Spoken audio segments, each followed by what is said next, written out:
Hi everyone, আজকে দেখাবো রোলাক kit রোলাক গ্রুপের রোলাক 10 mg।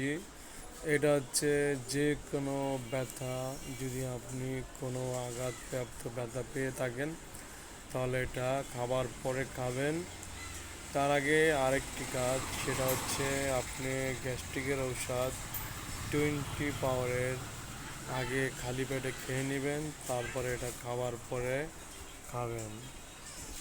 যদি বেশি ব্যথা মনে করেন তাহলে 2 থেকে 3 দিন ইউজ করার পরে আপনার ব্যথা ইনশাআল্লাহ কমে যাবে। আর যদি আমার এই ভিডিওটি ভালো লাগে তাহলে চ্যানেলটি সাবস্ক্রাইব করতে ভুলবেন না। আর ভালো ভালো ভিডিও পেতে পাশে থাকুন, এটা লাইক কমেন্ট শেয়ার করুন।